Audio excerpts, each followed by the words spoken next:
উচ্চ মাধ্যমিক 2024-এ ভূগোলের এসিকিউ এমসিকিউ নিয়ে আজকের এই গুরুত্বপূর্ণ ভিডিওটা। তোমরা অনেকেই রিকোয়েস্ট করেছিলে, তো শুধুমাত্র তোমাদের জন্যই ভূগোলের যে গুরুত্বপূর্ণ এসিকিউ এমসিকিউ আসতে পারে পরীক্ষায়, সেটা নিয়ে আজকের এই ভিডিওটা বানালাম। তো চলো সেই গুরুত্বপূর্ণ প্রশ্নগুলো আমরা চটপট দেখে নিই আজকের এই ভিডিওতে। It's time to learn geography 360 degree. তো এই হচ্ছে তোমাদের উচ্চ মাধ্যমিক ভূগোলের সেই গুরুত্বপূর্ণ এমসিকিউ ও এসিকিউ প্রশ্নগুলো। তো চলো আমরা জেনে নিই সেই প্রশ্নগুলো কি কি। প্রথমে দেখো, গ্রেড শব্দটির প্রথম ব্যবহার করেন, গ্রেড শব্দের প্রথম ব্যবহার করেন হচ্ছে গিলবার্ট। এই উত্তরটা তোমাদের সঠিক। নেক্সট চলে যায়, দেখো, যে পুরোদেশীয় বাঁধ উপকূলের সঙ্গে কোনো দ্বীপ বা একাধিক দ্বীপকে যুক্ত করে তাকে কি বলে? তাকে বলে হচ্ছে টম্বল বলা হয়। এটা হচ্ছে এ নম্বরটা সঠিক উত্তর। নেক্সট দেখো, 3 নম্বর, নরওয়ে সুইডেনের উপকূল হলো, এটা কি হচ্ছে ফিয়র উপকূল। নেক্সট দেখো, ভৌম জলস্তরের ওপরে প্রবেশ্য শিলাস্তরের মধ্যে দিয়ে বাহিত জলকে বলে কি বলে? জলকে বলে কি? ভাদস জল। অবশ্যই মনে রাখতে হবে, সমস্ত কিন্তু প্রত্যেকটা প্রশ্নই কিন্তু গুরুত্বপূর্ণ প্রশ্ন। নেক্সট দেখো, ক্যারিবিয়ান সাগরে সৃষ্ট ক্রান্তীয় ঘূর্ণিঝড় যে নামে পরিচিত তাকে কি বলে? তাকে বলে, 5 নম্বরটা হবে, দেখো, হ্যারিকেন বলে। এটা হচ্ছে অ্যান্সার। নেক্সট চলো দেখে নিই, আঞ্চলিক মাটির উদাহরণ হলো, আঞ্চলিক মাটির উদাহরণ হলো কি? ল্যাটেরাইট মৃত্তিকা। এটা অ্যান্সার হবে। নেক্সট দেখো, প্রশমিত মাটির পিএইচ এর মান কত? প্রশমিত মাটির পিএইচ এর মান কত? পিএইচ এর মান হচ্ছে 7.0। নেক্সট চলে যাই, দেখো আমরা, যে সমস্ত উদ্ভিদ সূর্যালোকের ছায়াতে জন্মায় তাদেরকে কি বলে? তাদেরকে বলে হচ্ছে স্কিওফাইট। এটা অ্যান্সার হবে।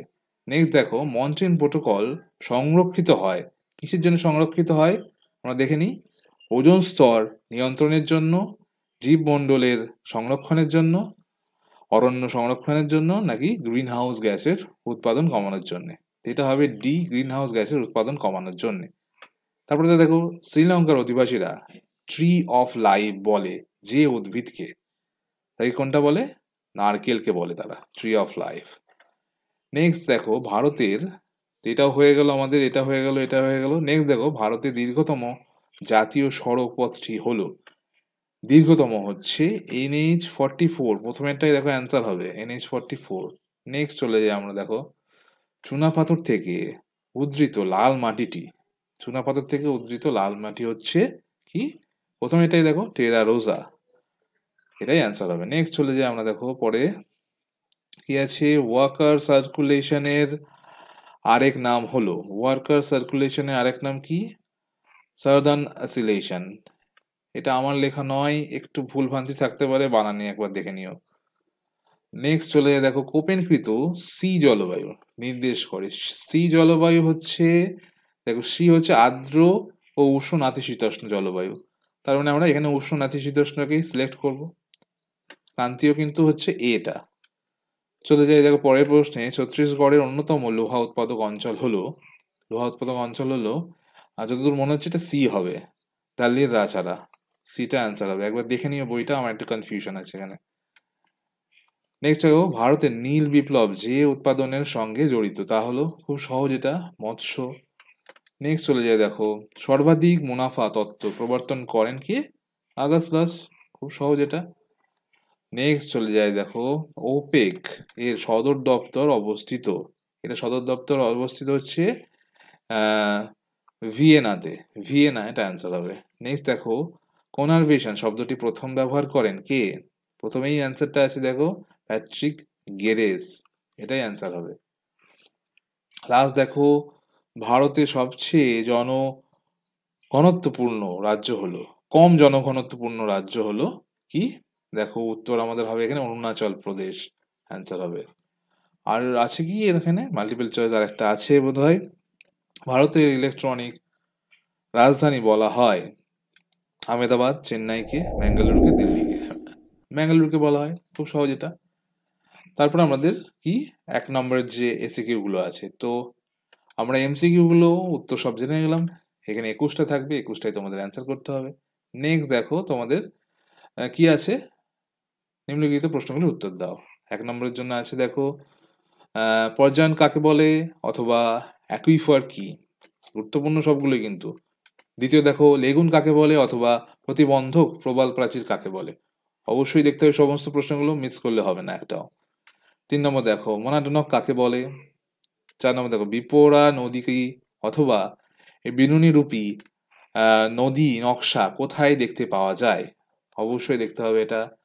দেখো পরেরটা 5 নম্বরে অন্ধপ্রত্যয় কাকে বলে অথবা এলুভিয়েশন কাকে বলে, অথবা করে আছে অনেকগুলোই, অথবাগুলোও কিন্তু দেখতে হবে। দেখো তারপর একটা 6 নম্বরে ঘূর্ণবাতের চক্ষু বলতে কি বোঝো অথবা জলবায়ু পরিবর্তনের দুটি কারণ নির্দেশ করো, দুটোই কিন্তু গুরুত্বপূর্ণ প্রশ্ন, অবশ্যই দেখতে হবে। নেক্সট দেখো 7 নম্বরে কোন ধরনের শিলা থেকে রেগুর মাটি সৃষ্টি হয় অথবা শারীরবৃত্তীয় শুষ্ক মৃত্তিকা বলতে কি বোঝো, অবশ্যই দেখতে হবে এটা।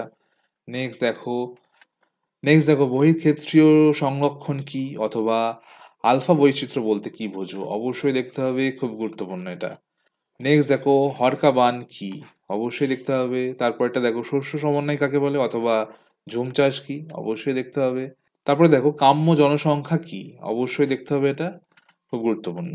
তারপরে চলে যাই আমরা, দেখো সোলাম কি অথবা ভারতের নায়াগ্রা কাকে বলে, আলফা বৈচিত্র্য কাকে বলে অথবা রেড ডেটা বুক কি, অবশ্যই পড়তে হবে, খুব গুরুত্বপূর্ণ এগুলো। তারপর এটা দেখো হলদিয়া বন্দর গড়ে তোলার প্রধান কারণ কি, অবশ্যই দেখতে হবে। অথবা দিয়ে দেখো ইসরো এর সম্পূর্ণ নাম লেখো। এই গুরুত্বপূর্ণ প্রশ্নগুলো তোমাদের অবশ্যই দেখতে হবে। তো এসিকিউ গুলো তোমাদের 14টা অ্যান্সার করতে হবে, 14টা অ্যান্সার, আর এমসিকিউ তোমাদের 21টা অ্যান্সার করতে হবে। এই হলো তোমাদের এমসিকিউ এসিকিউ এর সাজেশন।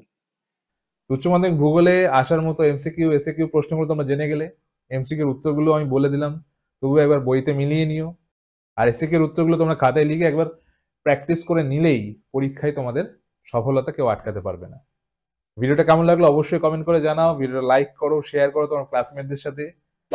চ্যানেল নতুন হয়ে থাকলে অবশ্যই বলো সাবস্ক্রাইব করতে আগামীতে এডুকেশন রিলেটেড কন্টেন্ট দেখার জন্য। তো সবাই ভালো থাকো, পরীক্ষার জন্য সবাইকে বেস্ট অফ লাক।